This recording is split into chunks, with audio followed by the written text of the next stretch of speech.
Ag Country offers a wide range of internal growth. If you have a goal in mind and you put your mind to it, your successes can be endless. There are so many jobs within this company that you can rotate into. I like challenges. Ag Country gives me challenges. Yeah, Ag Country is a great place to work. There's plenty of flexibility. You're never tied to your desk. There's a team here that is always there for you. Yeah, grab your role and run with it. And always be aware of the opportunities because they're in front of you.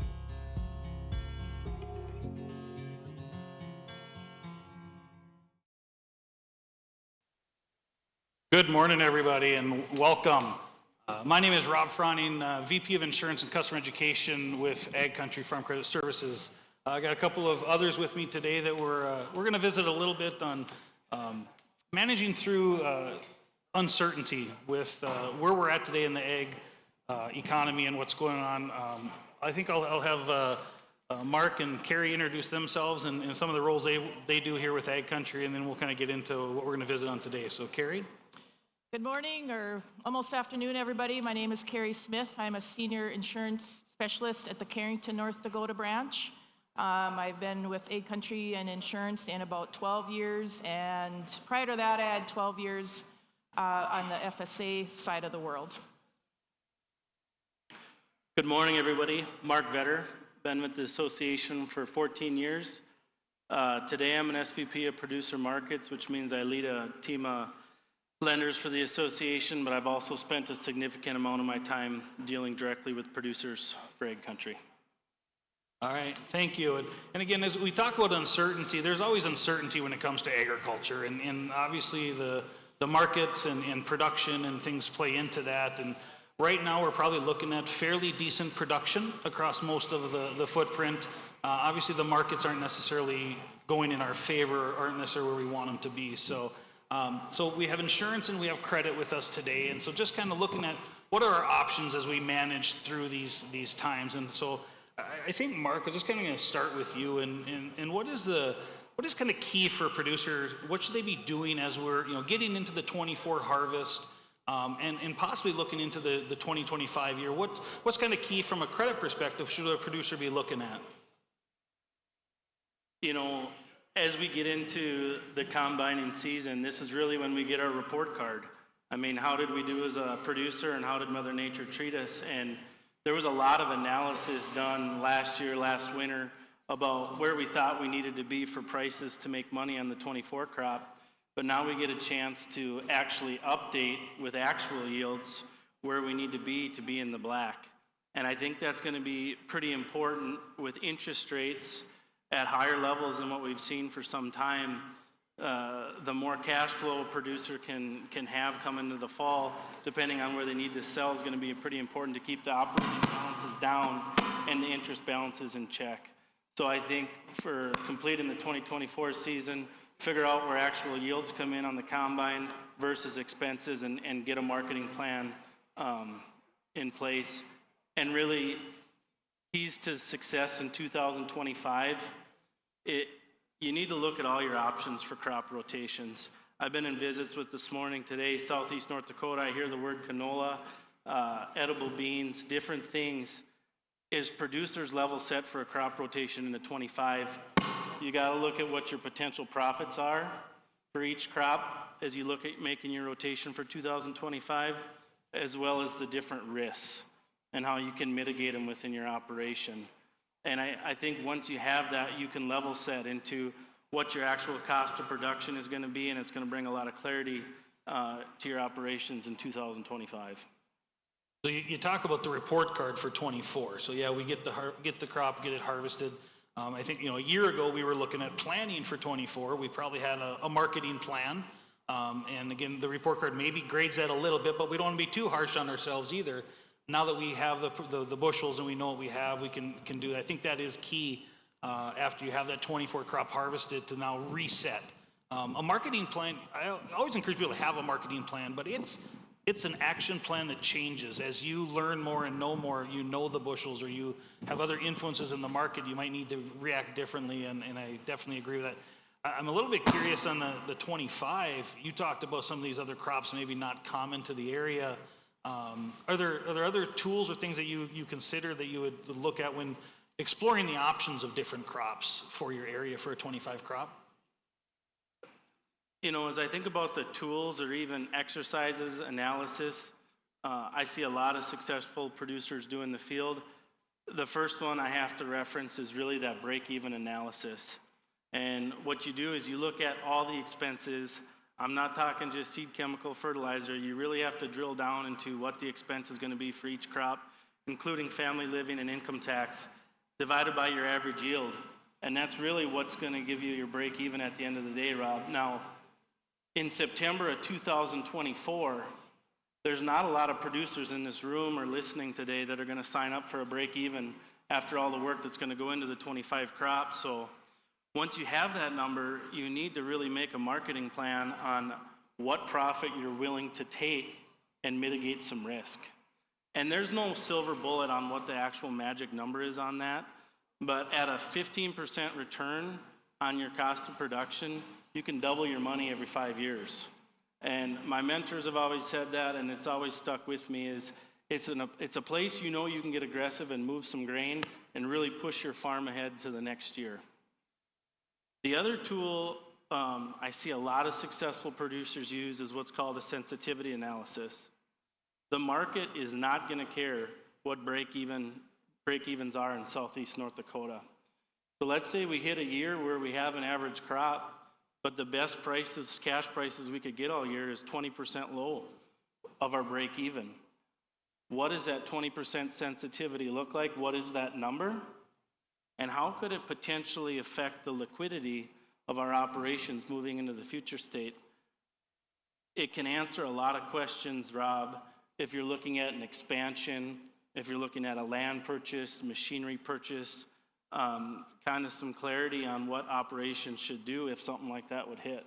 So I think the more you can focus on those two things right now, it'll prepare you for 25. Sure. Yeah, and again, you talk a lot about the break even and knowing what that is, so you know where to market, putting it with your crops. For 25, you're looking at a projection, and you talk about an average crop, or average yield. A lot of times that comes back to the crop insurance side, and so we know crop insurance is very key way to mitigate the risk. Carrie, what are some of the things you're seeing or conversations you've been having when it comes around crop insurance, maybe looking forward into the 25 or even the current year?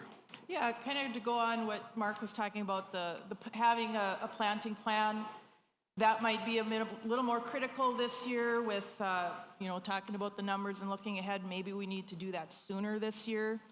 Talk to your agent early. Sometimes, at least in my region, my guys want to wait till February or even into March. They don't want to maybe have that conversation early. And it might be more critical this year, and especially when we're talking about maybe looking at different crops. Contact your agent. Even in December, January, we can give you some pretty good ideas of what your guarantees will be, what premiums might look like. Get some of those numbers early so we can get the numbers for you to talk with your lender. And again, with crop insurance, there's a few new tools that are coming out and maybe gaining a little more traction, area plans as we talk about. Are some of those, are you seeing that being more common or more conversations about those? Yep. So yesterday we had a great presentation by our staff yesterday about the ECO, the SCO, the margin protection plans. Those have been around a few years now. They've been gaining some traction a few years now. We as agents probably know how they work better. We have a little feel for it, and so do farmers have a little feel for it. Especially this year, if you're familiar with the enhanced coverage option, that's a 95% area plan, the 95% trigger. There's an increased subsidy on that this year. So hopefully you've talked about these plans prior with your agent, kind of understand how they work. Maybe you purchased them a couple years ago when prices were significantly higher. Again, this year, we're down a little bit, so you might have the thought, well, they made a lot of sense when the prices were high, yeah, but maybe they still make sense today when prices are coming down a little bit. Sure. And I had a conversation with a producer, even from last year to this year, 23, 24, that was looking at that 95% enhanced coverage option. And I, the question was, they didn't purchase it when prices were high. When they were lower, they did purchase it or want to. And I asked the question, what their reasoning. with these lower prices, we can afford even less drop. And so even more important to get some of that price support in, and like you said, at a 95% level, we can't afford to go much lower than where we were, where maybe, in 23 the prices were higher. Right. And people, so again, different reasons people look at some of these, as well as you mentioned, the increased premium support on that enhanced coverage option, I think is gonna have some more attraction to that as well. And even Farm Bill. Questions today as I was over at our booth, some people are talking about Farm Bill, and Farm Bill is going to be a discussion. Now, the first discussion is, will we have a new Farm Bill? And I think the majority are leaning towards probably just an expansion. But if you look at our current Farm Bill, there's language in there that, we use a 5-year average look back, and we're coming into the high prices. So your ARC and PLC is looking at a little bit higher, or your ARC is looking at a higher price because that Olympic average. PLC allows you to increase that price, and the math on that is also kicking in, especially corn and soybeans. So they're going to look at a little bit higher Farm Bill, but that also impacts you because there's some correlation between the supplemental coverage option and ARC County, correct? Right. The SCO, the supplemental coverage option, that's the 86% trigger. Basically a similar product to the ARC. So you either have to choose one or the other, and that's a good topic, Rob, is that yes, the ARC might be looking at a higher price, and now our crop insurance prices come down a little bit. So I haven't run the numbers specifically, but that's another consideration. And that's why having a good conversation with your agent, don't wait until the end. Make sure you have that good rapport with your agent. Ask those questions. If you're not sure what these things mean, they're confusing. I tell you, us agents, we have to sometimes ask ourselves the simple questions too. So definitely feel free, go talk to your agent. Hopefully your agent can answer those questions for you, and really understand how those things work. Now, the supplemental coverage option and enhanced coverage option are area-based plans, so it's not you specifically if you have a poor crop, although your poor crop would be part of the average that they use for the area. So that's something to keep in mind, but still it's important, and that's why a lot of times we'll look at it from the price side of it. Just assume your county has an average, and then we look at where just a small price reduction will kick that in. So again, ways to look at that. You still have your individual policy on the backside of that. You kind of team them up together, right? Yep. So you're still going to have that conversation on what levels on your revenue protection. A lot of us are at that 75. There might be a few 80s in there. There's still some 70s in there. So these products we add, and again, we had a good conversation about it yesterday. You can stack those on top. So with the ECO, again, a 5%, if your county has that projected yield, every county has a projected yield, we can make that assumption. We have an average or a projected yield for 2025. All you would need is a 5% price drop. So, and with the increased subsidy on the ECO, it's definitely a hot topic for this year. And I think it's pretty important to understand that your individual policy is a little bit lower as far as a 75% coverage or somewhere around there. That protects you from the prevent plant. That protects you from the replant and items like that, as well as total production. Now we talk about these area plans maybe be on top. And Mark, I know from a credit perspective, you like to see all of that risk and mitigating it. But another thing that you sometimes talk a lot about is that hail insurance. Does an area plan replace hail insurance? Because that too kind of can look at it on top. Or what are your thoughts on hail from a credit perspective? Well, as you take a look at insurance, I always think of it as a total package. I mean, there's products you could be buying today that are going to be sales closing at the end of September, margin protection, all the way through what you did for your multi-peril plan. Did you purchase ECO, SCO? All those are going to come for a total acre of premium that you're going to pay for insurance that'll mitigate risk.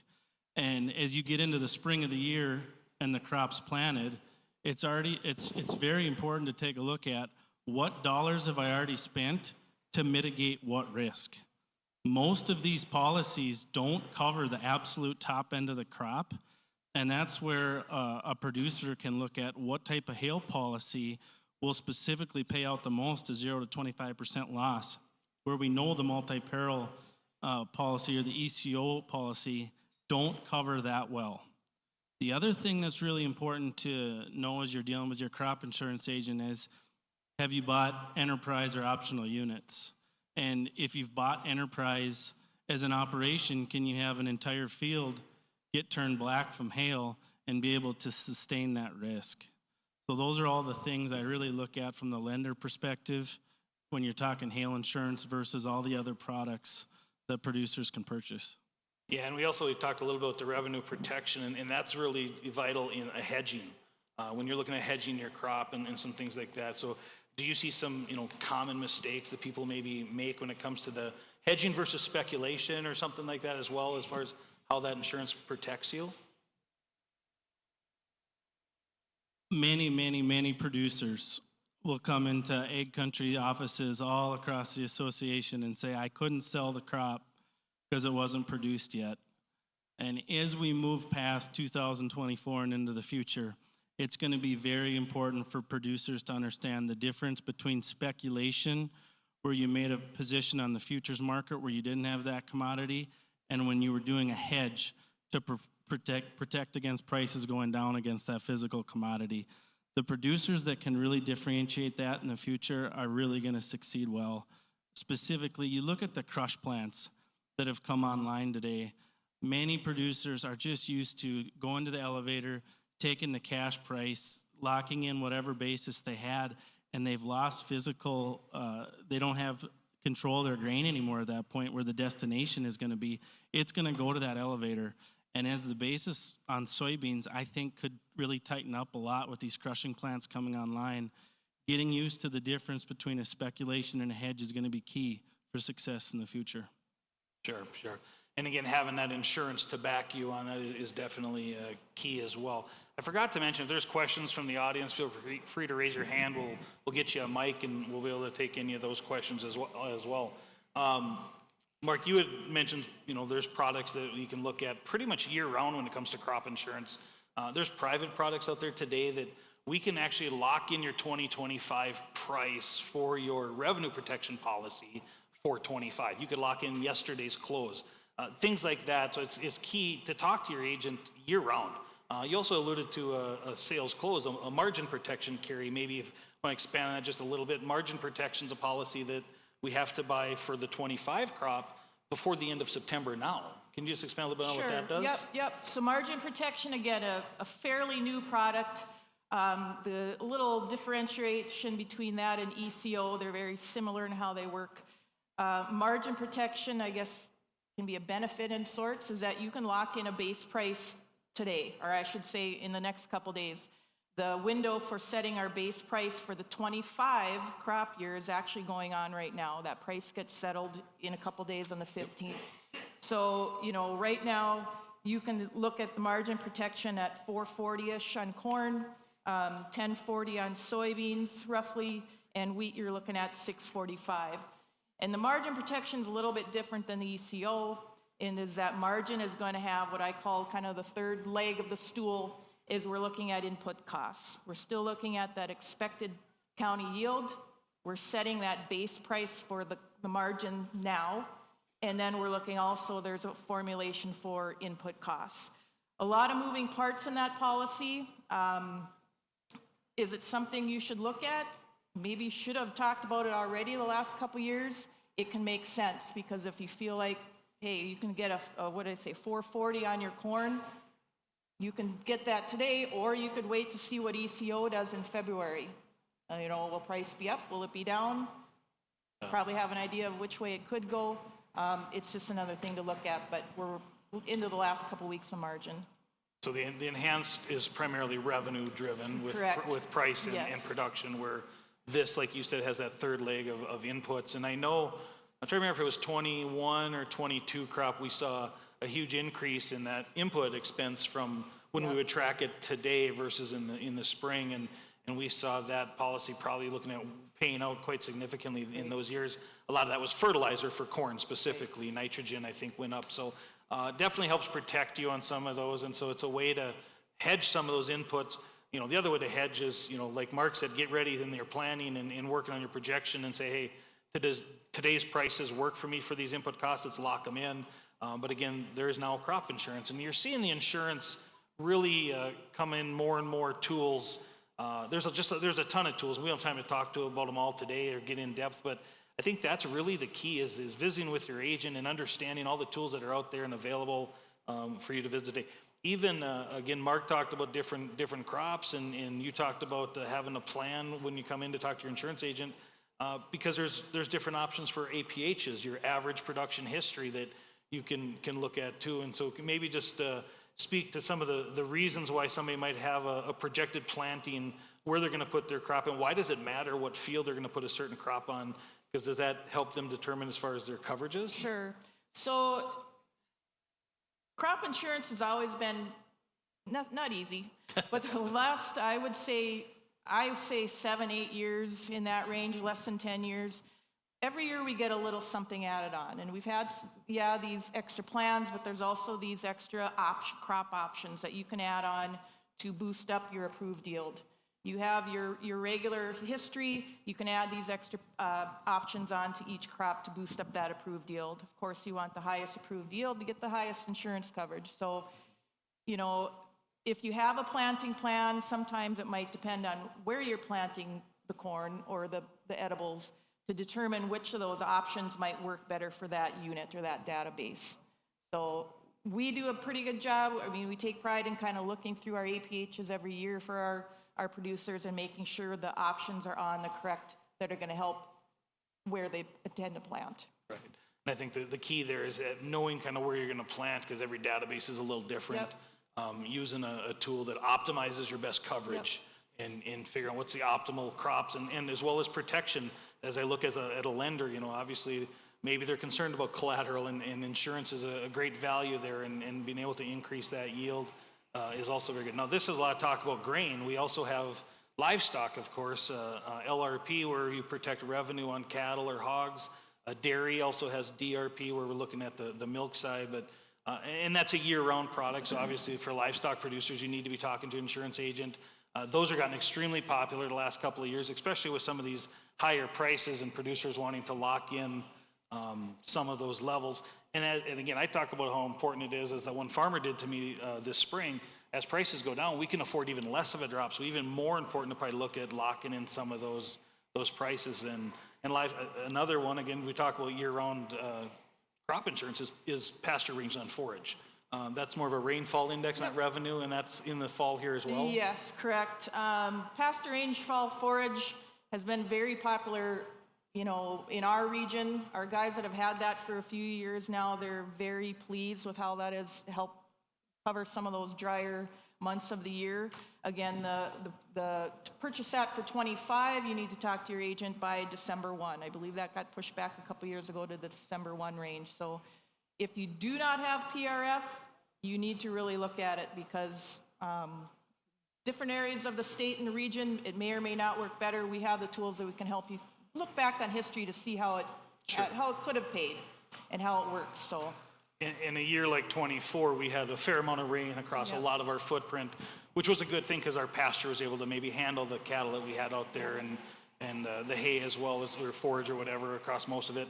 But there are the years that we don't have that, as we're familiar with here in North Dakota. Yep. There's a lot of years where it just is a little too dry, and we're not able, and this just helps supplement that if you have to go out and buy some hay or grab some others. So again, if there's any questions in the audience, please feel free to raise your hand and we'll get you a mic. But I think you alluded to this a little bit already, Mark, but we talk about history doesn't always repeat itself. We've seen a couple of good years of fairly decent prices. Not too far back, we had a couple of 3 years where prices were good again, back 12, 13, 14. There was a stint there afterwards where we saw prices level off at what we thought was a low price, and it was relative to where we had been. Not a lot of fundamentals in the market right now telling us we're going to go back up higher. And so as we possibly look at the next year or few, maybe if that's the case, are there other things that, from a lender perspective, that you like to visit with on capital purchases, things like that, or certain things that you say stay away from versus let's look at? Well, when you get in a scenario like this, Rob, it is key that producers separate the needs versus the wants. Everybody has to keep their machinery lines in a viable state. They have to be able to get the crop in timely, have to be able to get it off. but definitely want to work some of the analysis and different things we talked about earlier in the presentation before you start latching on to some of these capital purchases, because you start looking around at, they're $400,000, $500,000, $600,000 decisions. So you want to make sure you've done everything you can to make sure your operation is good with that. The other thing I don't know how much we've talked about is and I get this question a lot, maybe specifically from the young beginning folks that we work with, is what are common mistakes that different producers you see as you got a lot of our lenders 15, 20, 25 years of experience, and I see a lot of people trying to navigate an environment like this by themselves. And I always tell them a plan and the recipe for success for producers in general is work with your experts. Make sure you have somebody you trust in the lending side of the world, the crop insurance side of the world, the marketing side of the world, and the agronomy side of the world, and put yourself as the producer in the center of that, Rob. And at the end of that, you're going to have a plan that has good debt structure. You've mitigated your risks well with your crop insurance agent. You've worked with your agronomist, so you're going to optimize yield. But in 2025, we're going to grow smart bushels. We're going to watch that cost of production at the end of it. And with your marketing consultant, you're going to get as much of that grain marketed in the top third of the market that we have to offer. Nobody knows where the future prices are going to go, Rob, but having that plan really is the recipe for success as we keep going. Yeah, you talked about having a good team, and that team involves a lot of financial support as well as the agronomy and other things like that. And I always talk about your low-cost producer isn't the one who doesn't use any of those extra add-ons. It's the one who can produce the bushels for the least amount of cost. You still might be using some of that smart, like you said, smart bushels and the fertilizer and different things. But that's really key, is trying to get down your cost per bushel, not necessarily your cost per acre the lowest, but your cost per bushel, because you still want to raise those bushels and have them available. And a big key, and I just throw that out from a personal perspective, is the mental health. As we maybe get into some of this, part of your team needs to have somebody that you can talk to and go through that. And so I encourage people to maintain and watch that as much as the farm itself, the financials, the production. Taking care of yourself is also very key in being successful in maintaining that. So good points on that as well. So as again, we're looking at possibly wrapping it up, and I think we'll give each of you just an opportunity to, what are your biggest takeaways as far as when you're getting ready to talk to producers? Again, you got the report card of 24, we're going to visit on that, but also ideally as we go into the fall and winter months for 25, what are just, again, some key things you really want to make sure you get across with your producers? And I'll maybe start with Mark. Absolutely summarize where the operation's been in 2024. Make sure you have consistent cash flow coming in. That cash flow is going to come from a marketing plan where you actually take the product that you produce to market. You have grain bins, sell the deferred, grab the carry if there is any, all smart, good decisions, but to make sure that consistent cash flow is coming in to keep those operating balances in check at 7, 8, 9, 10% interest rates are absolutely key in today's environment. And then just every producer is absolutely different, Rob, but to have a solid plan with the experts around you for 25 is going to be key. And I would just say, when you meet with your agent, we talk about that break-even dollar amount when you go visit with your agent. You might find that your regular 75% revenue is covering you as it should, and that's great. It's just having that deeper conversation, asking those questions to see, is there something else I can add on to, don't just assume what you've been doing is going to be fine, or it's going to, have that deeper conversation if you haven't been. Yeah, and my comments as you look at agriculture in general, just look around us here at Big Iron today. The changes, the new technology, the new equipment, different things, is you can't be afraid to change. Things are changing in this world all the time. You talked about maybe different crops in your area you're not used to, and how does crop insurance protect me, things like that. You need to definitely be prepared for and have those conversations. We didn't really allude to it much. I'll just touch base on it here, Mark, and that is interest rates. While we've seen interest rates go up over the last few years, they've kind of leveled off to maybe down a little. There's a lot of talk about the next Fed meeting of interest rates going down. One thing different between now and the last time we kind of had a cycle that might look similar to this was we had lower interest rates back then. So interest rates are key when you're making that plan and looking at selling the carry. Do I need a little more because I'm paying a little more interest because of where those levels are? But also keeping an eye on those interest rates as they move. I know Ag Country, we have conversion features where we can, follow your interest rates and possibly as that goes down, can roll them into a different product to take advantage of that downturn in interest. So just being aware of the opportunities that could present themselves and being ready to act and capture some of that opportunity. And sometimes it's small opportunities. It's the small wins that add up to a lot. And so I think that's really key in this time of uncertainty, knowing those options, knowing what you can do to take advantage of that and capture that opportunity when it presents itself and get ready for the next one. So open up one last time to questions from the audience. If anybody has questions, we have a mic. Anybody? If not, I think I appreciate everybody's time here today. Thanks for coming, and thanks. Have a good day here at Big Iron. Thanks, everybody. Ag Country offers a wide range of internal growth. If you have a goal in mind and you put your mind to it, your successes can be endless. There are so many jobs within this company that you can rotate into. I like challenges. Ag Country gives me challenges. Yeah, Ag Country is a great place to work. There's plenty of flexibility. You're never tied to your desk. There's a team here that is always there for you. Yeah, grab your role and run with it, and always be aware of the opportunities because they're in front of you.